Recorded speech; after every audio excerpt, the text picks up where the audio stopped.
the Sustainable Development Goals were adopted, and these goals, they succeeded the erstwhile Millennium Development Goals. So the predecessor of these Sustainable Development Goals are the Millennium Development Goals. There are a total of 17 Sustainable Development Goals that were adopted. So that we are going to discuss. So it includes poverty alleviation, which is the very first Sustainable Development Goal, that is end poverty in all its forms everywhere.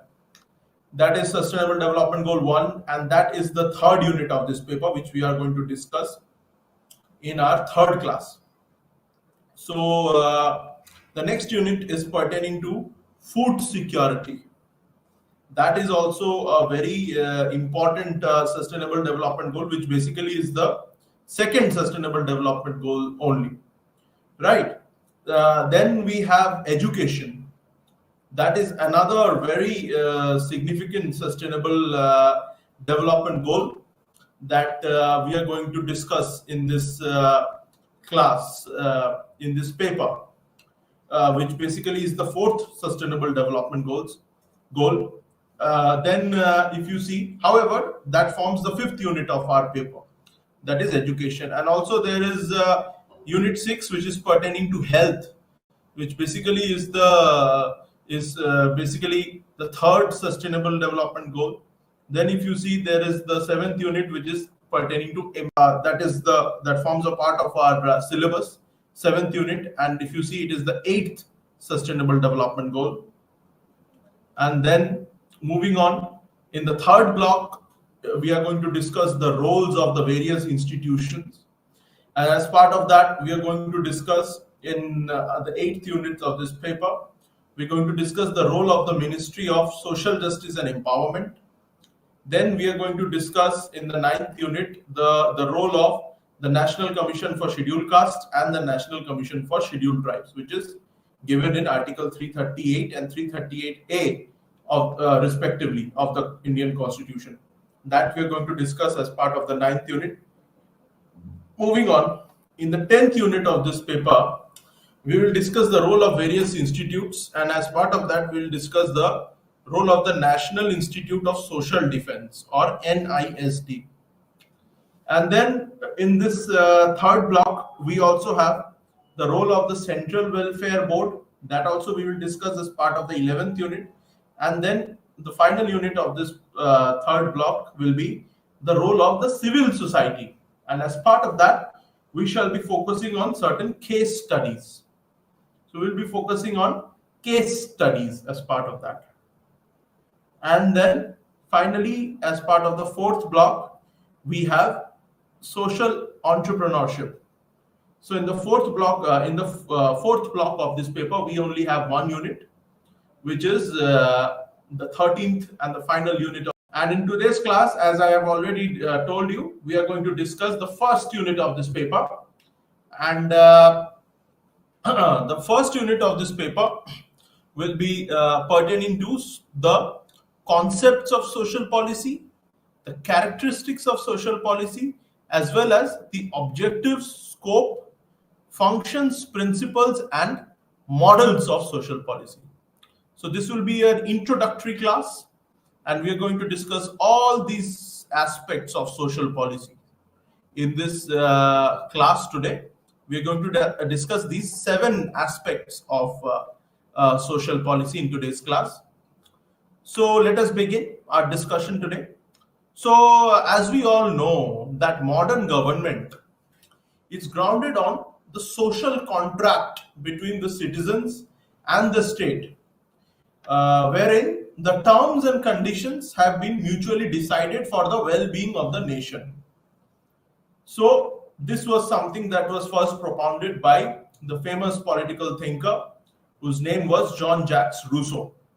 So Jean-Jacques Rousseau, in his seminal work, which was named The Social Contract, he was a French philosopher, a product of the French Renaissance, and his time period was during the French Revolution. So he was the one who wrote this book called Social Contract. And in that book, he said that the state is basically a social contract. The government basically is a social contract between the citizens and the states, And in that social contract, the terms and conditions of that social contract have been mutually decided for the well-being of the nation. So that is the basis on which modern states they are standing. That is the, you can say, the foundation of modern post-Westphalian nation states, including ours. So this conscious effort has been done between the two entities, that is the state and citizens. And this has been done basically for two reasons. The first reason is that, so firstly, the citizens, they agree to support the state either to pay taxes and remittances, or adhering to government order, or subscribing to the higher ideals. What are these higher ideals? They are equality, equity, fraternity.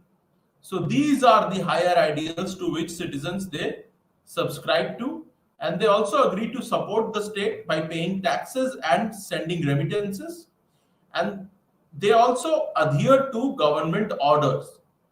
So they obey the state, and also they subscribe to the state, and the state upholds certain higher ideals which are enshrined in the constitutional framework of modern nation states. What are such ideals? They are equality, equity, fraternity. So all these ideals, they are enshrined in our constitution as well.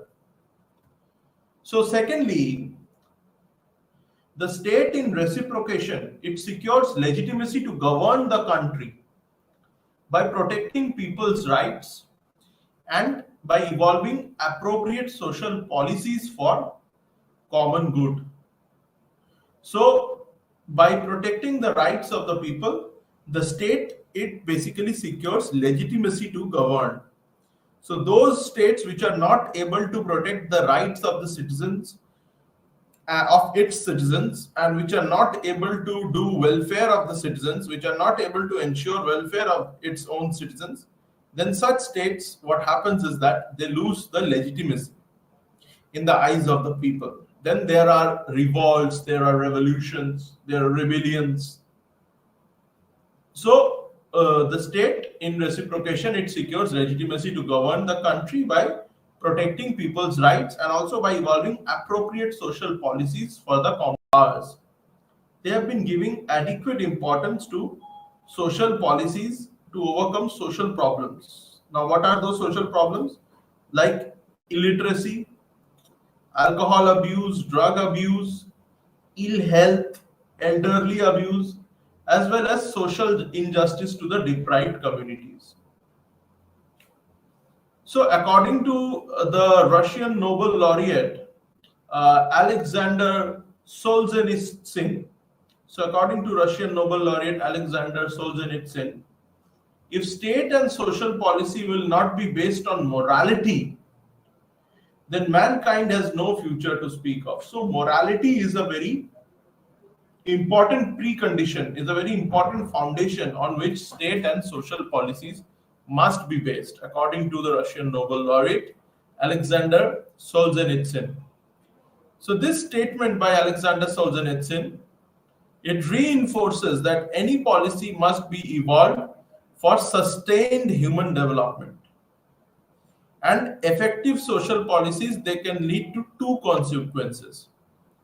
What are these two consequences? The first is the legitimization of the state, and the second consequence is citizen well-being and development. So, as we all know, with increasing number of social policies, the domain of social policy as an academic discipline, it started widening its boundaries by taking insights from other social science disciplines like sociology, like economics, like politics, history, law, etc. So in this unit, we shall discuss about the concept of social policy, the characteristics of social policy, as well as the goals, scope, functions, principles, and models of social policy. So first, let us discuss the concept of social policy. So the term policy, it indicates the principles that basically govern action towards an intended outcome or a change. So, policy, it can be succinctly said as action oriented and change oriented. So, not only does the term policy, it indicates the principles that govern action towards an intended outcome or a change, but also policy is action oriented and change oriented.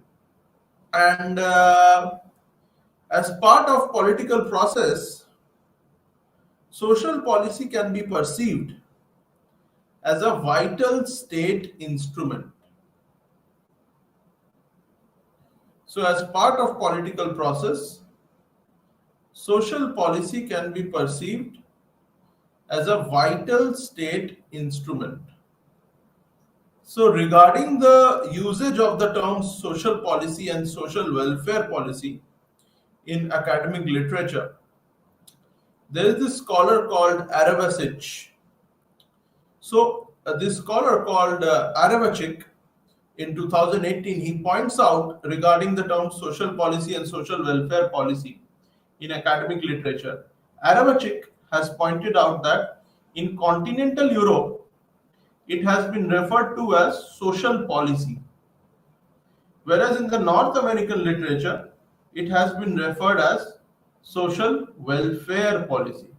However, social policy as a field of study, it emerged and developed from the field of social administration. And the focus of social administration was to prepare the personnel in social services. So, social policy as a field of study, it emerged and developed from the field of social administration. And the focus of social administration was to prepare personnel in social services. So regarding the usage of the term social policy and social welfare policy, we have already discussed. The scholar Aravasic has pointed out that in continental Europe, social welfare policy or social policy, it has been referred to as social policy only, whereas in North American literature, it has been referred as social welfare policy.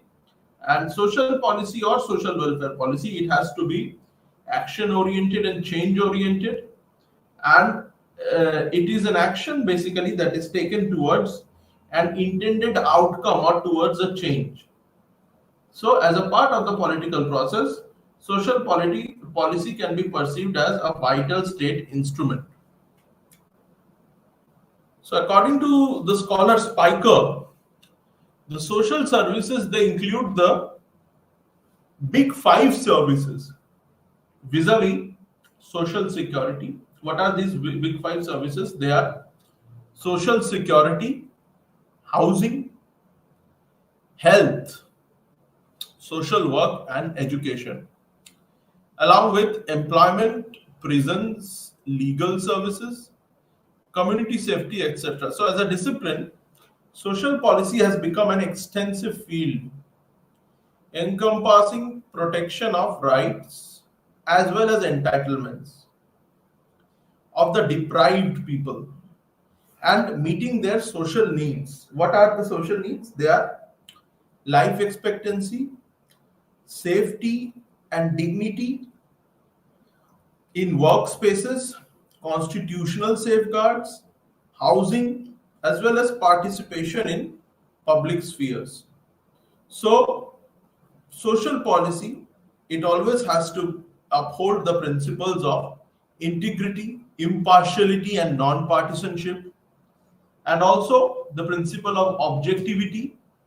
And as we have seen here, because it is relating to the protection of the rights and entitlements of the deprived sections of the society, so in order to meet their social needs, social policy needs to be based on empathy, tolerance, and compassion towards the weaker sections.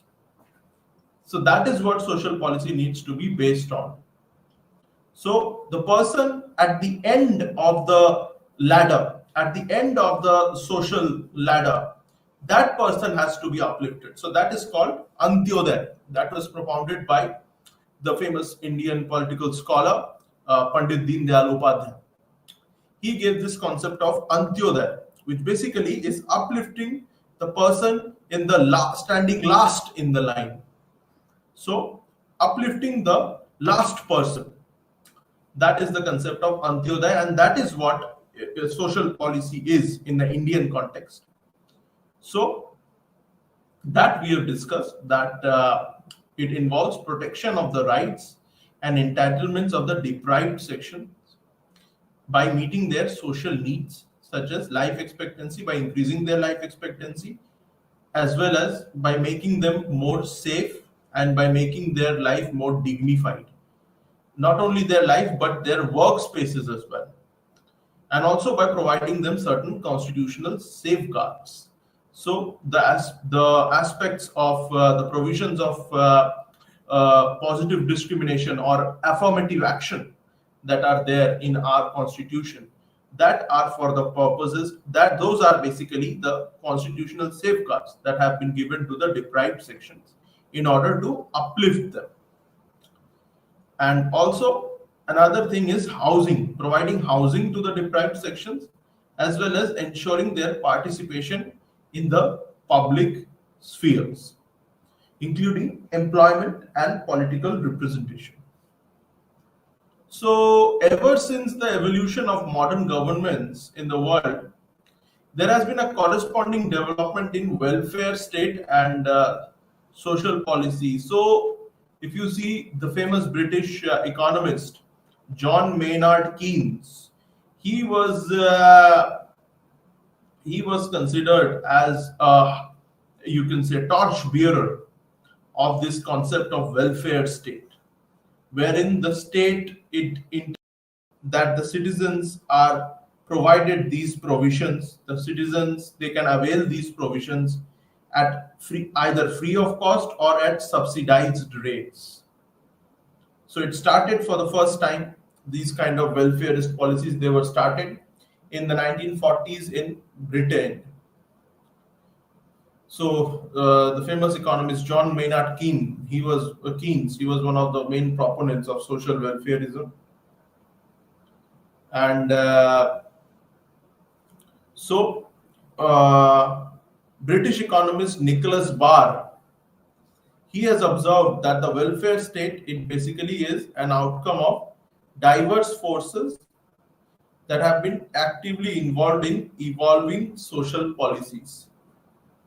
So in the welfare state, there are diverse forces which are there, which are involved in evolving social policy.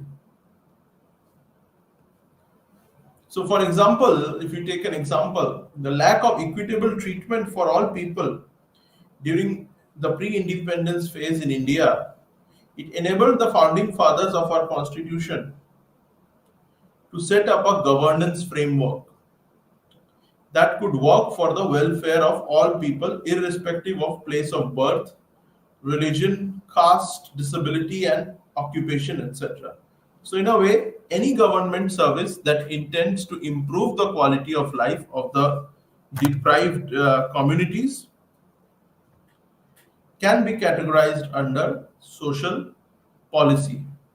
So in pre-independence India, there was a lot of discrimination between the Britishers and the Indians. So the Indians, they were discriminated against. They could not participate in the political sphere. The public space was not open to everyone. So that is why the members of the Constituent Assembly, those who created the governance framework, the constitutional framework of our country, they created such a framework. The founding fathers of our republic, they created such a framework, such a governance framework that could work for the welfare of all people irrespective of place of birth, religion, caste, disability and occupation, etc. So in a way, any government service that intends to improve the quality of life of the deprived communities can become categorized under social policy. So to illustrate this, a person with disability may feel unsafe and low in self-esteem if that person does not experience fair treatment in public and workspaces.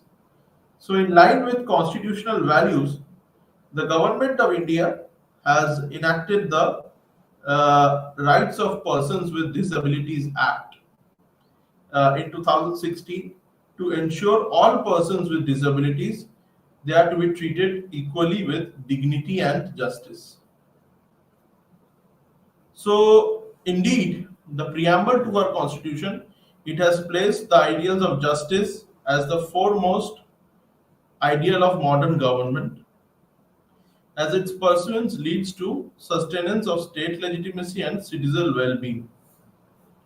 So, to put this ideal of justice, social, economic, and political, into action, the modern governments they have chosen social policy as a vital tool. And one of the seminal essays in the field of social policy was written by Richard Titmuss in 1955. The title of that essay was Social Division of Welfare. So, in this essay called the Social Division of Welfare, Richard Titmuss he has advocated for reviewing the impact of welfare policies in social context. So this means that Titmuss he put forth the idea that welfare policies they would lead to failure if it does not take cognizance of the social realities. So welfare policies they have to be in sync with the social realities according to the scholar Richard Titmuss. Now, what are these social realities? They are inadequate healthcare, illiteracy, gender and caste discrimination, which is prevalent, elderly abuse, and these social realities they enables the government to come up with appropriate policies and schemes which are designed so there are the government policies and interventions for development and issues arising out of their design and implementation. So these policies they are designed for the well-being of the people. So there are certain welfare schemes for the vulnerable sections of the population that are created by both the center and the states.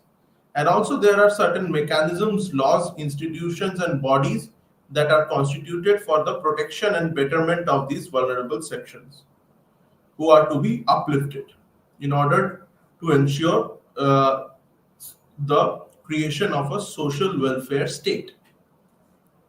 So, for instance, one of the social realities is that majority of transgender persons they had been abandoned by their families members and have been leading a homeless life. So the judiciary also steps in at times to ensure justice to the vulnerable sections, to the weaker sections of the society, to the deprived sections. For example, the Supreme Court in the Navtej Singh Johar versus Union of India case, it gave rights to the transgender persons to be treated as a third gender. So it categorized them as a third gender. So the judiciary also at times it steps in when the state proves to be when the state proves to be incapable of doing welfare of the citizens, of upholding justice. So it is at such occasions that we see judicial activism, and in our country, judicial activism has been on the rise. If you see the concept of public interest litigation, which are also called social action litigation. So that started in the post emergency period. So there was this Husainara Khatun versus State of Bihar case, in which was involving the rights of under trials in the state of Bihar. So from that case onwards, under the stewardship of Justice P.N. Bhagwati, the judiciary it started taking interest in social policies, in welfareist policies, and in issues relating to justice and welfare of the citizens. So from then onwards, we see that through this public interest litigation, the Supreme Court as well as the High Courts, they have given recognition to this concept of public interest litigation or social action litigation in India. So before that, there used to be this concept of locus standi. So a person could file a case, could go to the judiciary only if that person's rights, fundamental rights, were violated, and not for securing justice for someone else. But so this was referred to as the principle of locus standi, which the judiciary did away with. The judiciary set aside the principle of locus standi to ensure that justice is done to the citizens of this nation, and that is where we see the concept of public interest litigation or social action litigation gaining traction in India, and whereby there are numerous cases. So this is just one case, that is the relating to the fundamental rights of the transgender persons. So the judiciary has stepped in multiple cases. For example, in 1986, the judiciary stepped in, and in that case, the judiciary it says it's in one such case, which is also called the oleum gas leak case. So in that case, the Supreme Court, it said that those industrial plants which in their operation cause pollution of the environment, and if those plants during their operation, if there is some hazardous activity, if there is some environmental hazard that takes place. For example, there was this leakage of oleum gas in Delhi, as well as the Bhopal gas disaster. So if there is some such disaster that takes place in the operation of such industries, then those industries, they are liable to pay compensation to the victims. And the victims also have a right to seek compensation from those industries. So this was the MC Mehta versus Union of India case, famous case of 1986. And there are many other cases. So in one such case, the Supreme Court said that the right to shelter, it is also a fundamental right. That was one such case. Then there was this case in 1992 in which the Supreme Court, it said that the right to a clean environment, that is also a fundamental right. That is also a part of the right to life and personal liberty. So clean environment is also a part of ensuring the well-being of the citizens. So because the government was not able to ensure that, the judiciary had to step in. And also regarding privacy of the citizens, to protect the privacy of the citizens, the judiciary stepped in. And in 2017 in India, it delivered the K.S. Puttaswamy versus Union of India judgment, in which the Supreme Court said that the right to privacy is an essential part of the right to life and personal liberty, which has been enshrined in Article 21 of the Constitution. So all these measures are there that the judiciary has taken in our country to ensure the well-being of the people, to ensure that social welfare is being done, if not by the government, then by the judiciary, and to ensure that the directive principles of state policies, which are enshrined in our constitution, which may not be legally justiciable, but they act as a guide to the constitution, they act as a guide to the rulers. So to ensure that those directive principles, they are being implemented, the judiciary has stepped in time and again. So leading a homeless life, it makes the transgender people feel unsafe as well as intimidated. That is why the judiciary stepped in for their rights. And to overcome this, the government also, the government of India, especially the Ministry of Social Justice and Empowerment, in collaboration with the Lakshya Trust, which basically is a community-based organization in Gujarat, they have evolved the Garima Greh scheme in 2020. So this Garima Greh scheme, it has been held by the transgender community. So from the above example, we can construe that in social policy, government is not just the only actor. That I have already explained the role of judiciary through public interest litigation in our country and through judicial activism in our country. So we can construe that in the domain of social policy, the government is not just the only actor, rather, the government it collaborates and works in partnership with a number of other actors like the community based organizations. There are certain community based organizations which are working for the rights of the deprived sections. The judiciary, I've just discussed the extensive role of the judiciary through judicial activism and public interest litigations or social action litigations. The role of the non governmental organizations or NGOs, uh, the role of the interested individuals. For example, there are many such individuals like Mr. MC Mehta, who in 1986 made sure that the victims of the oleum gas leak case they got compensation from the company which was responsible for that gas leak.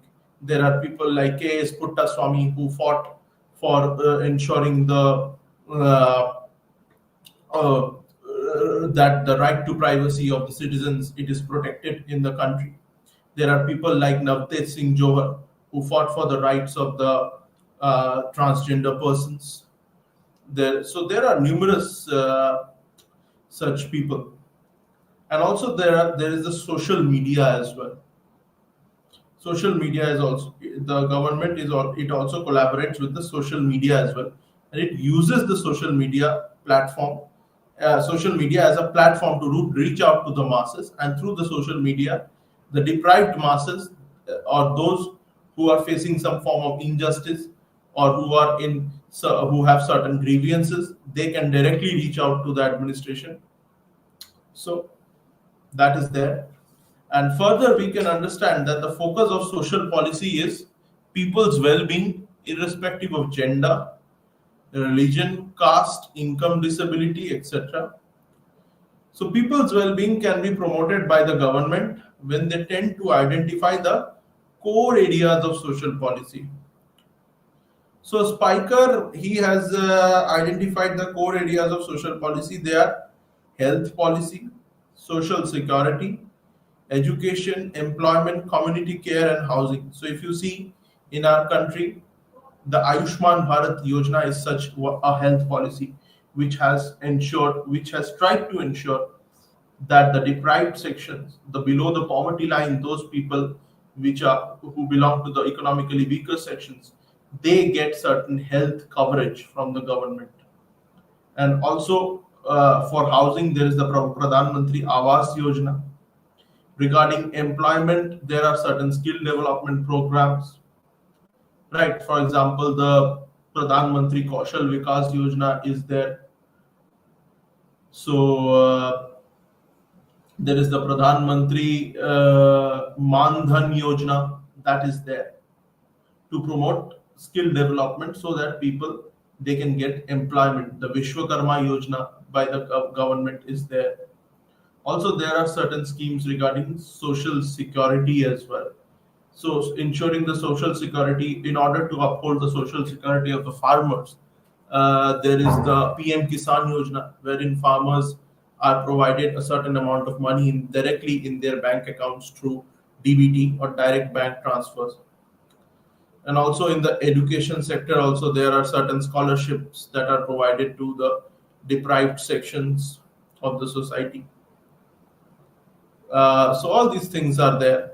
So regarding the community care, especially child care, there are certain schemes in India, social welfare schemes like the Integrated Child Development Services or the ICDS. Also, there is the people's welfare would be at stake.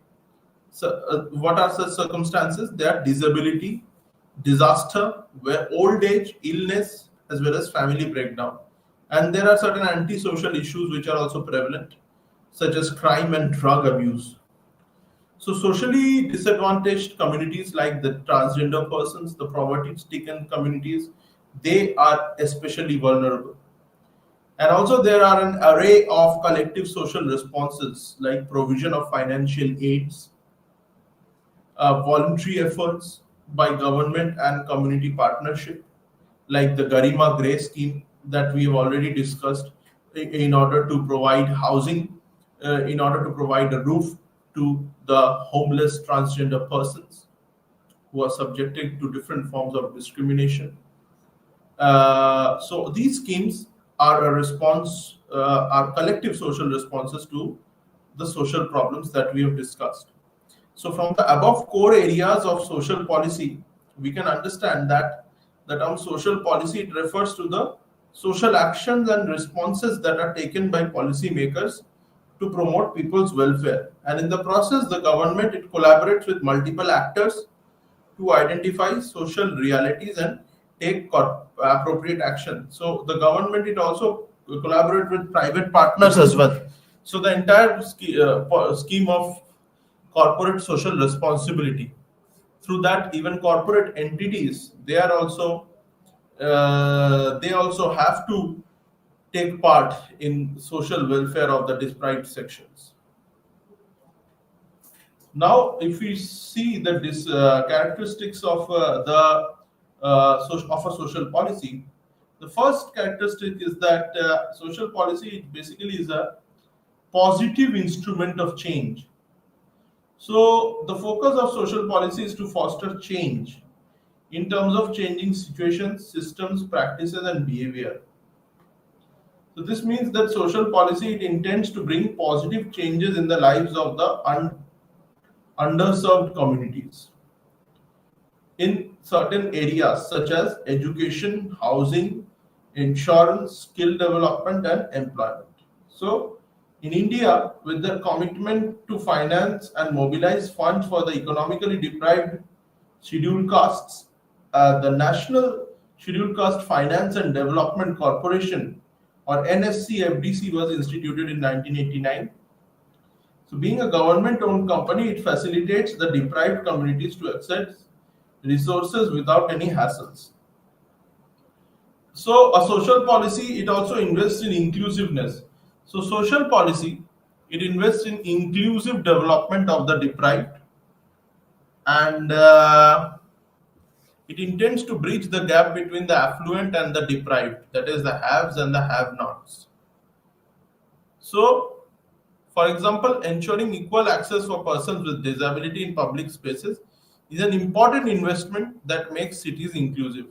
So there is this Sugamya Bharat app, which is a crowdsourcing mobile application that was launched in 2011 by the Department of Empowerment of Persons with Disability. So the objective of this app, Sugamya Bharat app, is to enable people with disabilities as well as the elderly to virtually report accessibility related issues in buildings, transport, or any infrastructure by uploading pictures on it. Notably, the application, it intends to address coronavirus related issues that were faced by the persons with disabilities. So social policies, they also focus on collective intervention. So the famous Malawian economist Thandika Makandavire, he has defined social policy as collective intervention that directly affects changes in social welfare, social institutions, and social relations. So while constructing social development, government, it provides platform for collective participation and intervention of civil society actors such as to higher education institutions, community-based organizations, charitable and philanthropic organizations, NGOs, media, interested participants, etc. So, for example, Sight Savers is an NGO that works for the welfare of the persons with disabilities. It was launched in an online so this Sight Savers NGO, it launched an online petition to call the government of India to make all places equally accessible by 2025. And in fact, 3,114 people, they participated in this petition. Now, what are the objectives of social policy? According to Richard Titmus, there are three main objectives of social policy. The first objective of social policy is to be beneficent. So, social policies, they are directed towards human welfare, and they meet human needs like education, health, housing, and social security. So economic and non-economic objectives are also there. for social policies. So social policy, it includes economic objectives like minimum wages, and there are certain non-economic objectives like minimum essential standard of living.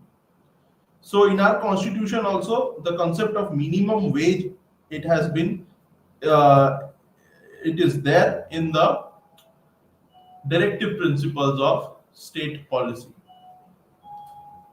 So while minimum wages refers to the remuneration that is paid by the employees to the physical labor as mandated by law, minimum essential standard of living, it refers to the fundamental human needs besides food, clothing, and shelter, like safety and survival, establishing connection and acceptance, self esteem, identity, freedom, justice, as well as self fulfillment, getting fulfilled. So, be it wages or fundamental human needs, it should be socially acceptable as reasonable or satisfactory.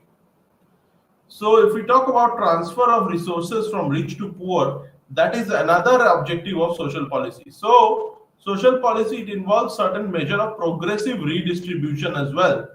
So, a sort of Rawlsian progressive redistribution. That was John Rawls was a very famous political theorist who wrote the book Theory of Justice in the year 1971, in which he said that there should be some form of progressive redistribution of resources so as to benefit the least advantaged sections of the society. So he said that in his difference principle. So he gave two principles, the equality principle and the difference principle. And he said that discrimination or positive discrimination, which tends to uplift, which tends to favor the least advantaged sections of the society, that should be there. So progressive redistribution is a very important concept as far as social policy is concerned. However, overall efficiency of the economy, that must be maintained when it comes to transfer of resources from rich to poor. So, for example, a successful transfer of resources from rich to poor happens if the rich villagers contribute their money to establish a primary school in a village for the poor children. So, what are the goals of social policy according to according to the thinker Arvachek? There are four goals of a social policy vis-a-vis social justice, social balance, social peace, and social integration. So the first goal is social justice. So all people will be treated fairly, whether in terms of opportunities or participation in governance or processes. So if we talk about, I have just told you John Rawls in his first principle, that is the equality principle. He says that offices should be open to all, opportunities should be open to all, and there should not be any discrimination. So this is to eliminate the inequalities and deprivations that are caused by income levels. So Article 16 of the Constitution, when it talks about equality of opportunity, it tends to up social policies. So social balance can be made possible if the differences and disparities can be eradicated. For example, underserved communities across India should be treated fairly, as this would promote balance and harmony in the society. Also, a goal of social policy is to maintain social peace. So policies, they need to be framed for promotion of social peace. So policies that inhibit social peace of the society, they should be eliminated. So to illustrate, the domination of multinational markets over local markets is not only unfair, but it disturbs the balance of society in the long run. Hence, such things should not be allowed and should be rectified in favor of the local society. So if we talk about social integration, this refers to inclusion of vulnerable groups into the social structure in order to equip them as functional members of the society. Now let us discuss the principles of social policy. So if you talk about the principle of social solidarity, which is the first principle of social policy. So this solidarity principle, it emerged, and there were revolutions in countries like the Soviet Union. So solidarity, it implies, and even in the 19th century, if you see, there was the Paris Commune, which was a huge labor movement that took place in France. There were also emerging labor movements in countries like UK as well. So this was the post-industrial revolution period. There were people like Robert Owen, these early socialists. They were pioneers of these workers' movements. Also, anarchists, they also participated. People like Peter Kropotkin, Mikhail Bakunin, they participated in these workers' movements like the Paris Commune. And so in these labor movements, the workers, they mobilized themselves for collective action. So solidarity, it implies mutual contract among the social groups such as family, clubs, federation, with the aim to build mutual accountability and responsibility. So gradually the principle of solidarity is the need for providing support based on mutual cooperation, networking and collective action. So in our country also, if you see in the 42nd Amendment, a certain directive principle was inserted, which talked about engaging or involving the workers in the management of industries. So that was to uphold the principle of solidarity and collective action, that this was done to involve workers in the management of industries. And also, if you see the 98th constitutional amendment, which gave constitutional status to the cooperatives and added certain new clauses to article 243Z.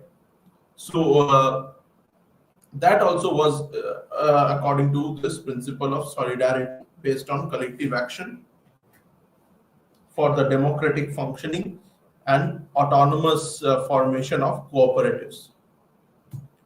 So for example, the National Rural Health Mission in India, NRHM, it was launched in 2005 to provide accessible, affordable and quality health care to the rural population, especially the vulnerable groups. So this was in line with Article 47 of the Indian Constitution, which is a part of the directive principles, which says that it is the responsibility of the state to provide accessible, affordable and quality health care to the people.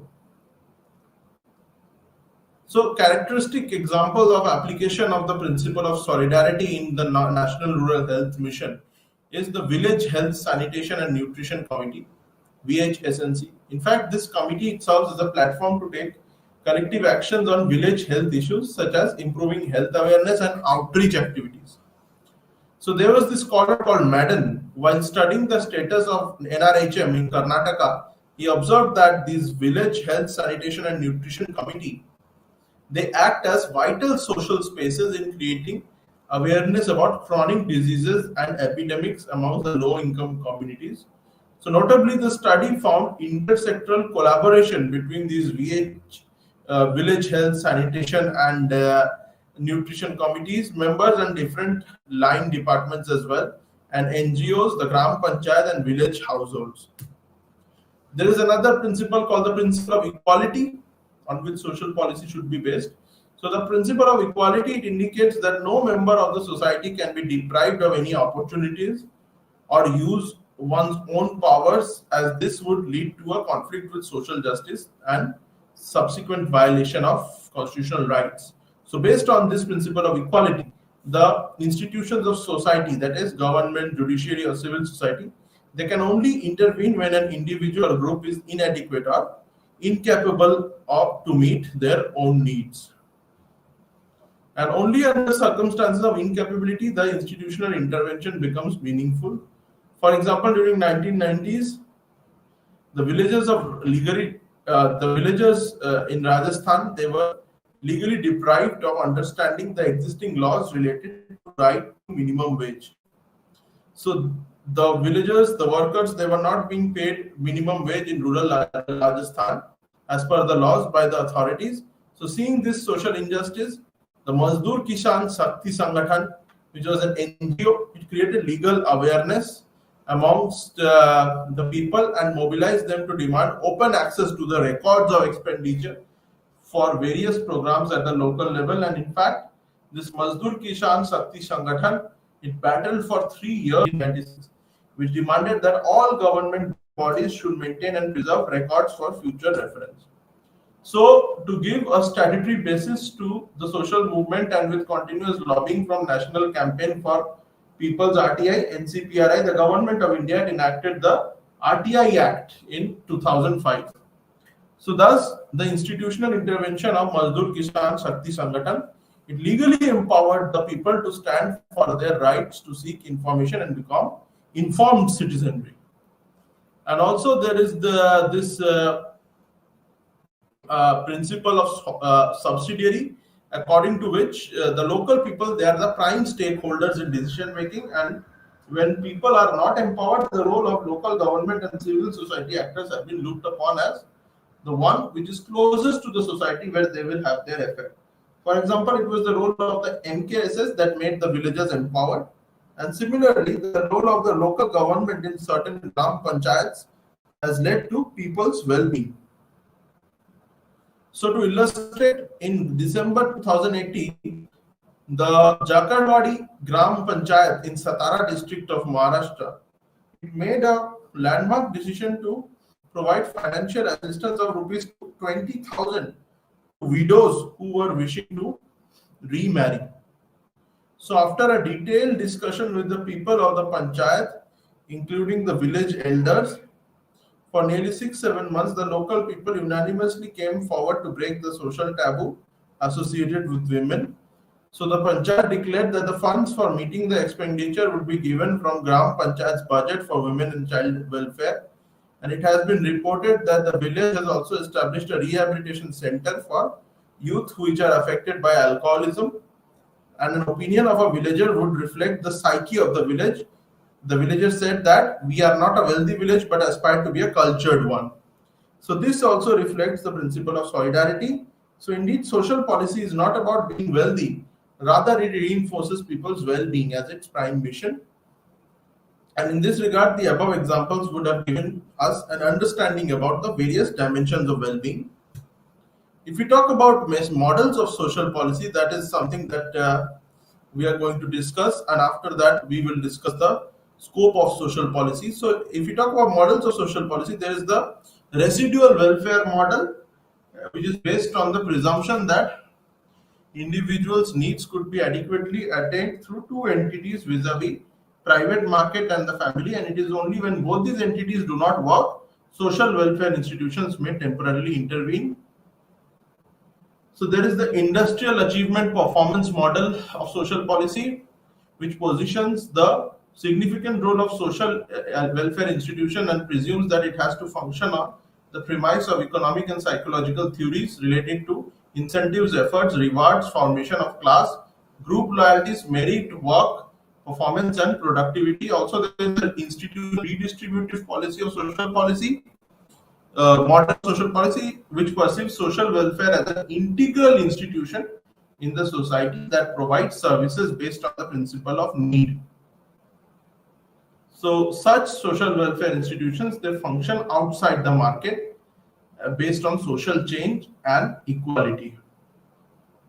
So if we talk about the scope of social policy, so we have to understand that social policy is about welfare, and the term welfare denotes well-being as well as range of services that are provided by the state relating to serving the needy and the poor. And also social policy is about policy concerned more with understanding the realities. So it may not be directly concerned with food, but it is concerned with regulation and distribution of food, as well as focusing on the underserved communities and their capacity to access food. So the Food Security Act in India, that has gone a long way in ensuring the underserved communities, their capacity to access food is enhanced. So social policy is also concerned with issues that are social. So they are collective response to social problems which are grassroots level. For example, the midday meal scheme in Tamil Nadu, it addressed the problem of starvation amongst children studying in government school. So there was a mobilization of funds also through the budget in Tamil Nadu. And this was a collective response to the problem of low school enrollment. As this midday meal scheme, it increased school enrollment as well and reduced dropout rates as well. So social policy is an applied subject and it is a practice oriented discipline to tackle complex social problems. Now, in conclusion, we can say that social policy is one of the academic disciplines in social science, yet it's different from other social science disciplines because it is firmly grounded empirically, and the dignity of persons with disability that can be principles which act as guiding force. So there are such civil society actors who are involved in problem solving and countering discriminations as well. They are also important part of social policy. So ensuring the well-being of the people and identifying their problems and in solving their problems. So these are the important aspects of any social policy. So we have discussed the first unit in today's class. In the next class, we are going to discuss the second unit, which is social policy and administration. That is the second unit that we are going to discuss in the second class. In today, we have discussed the concept, characteristics, objectives, scope, functions, principles, and models of social policy.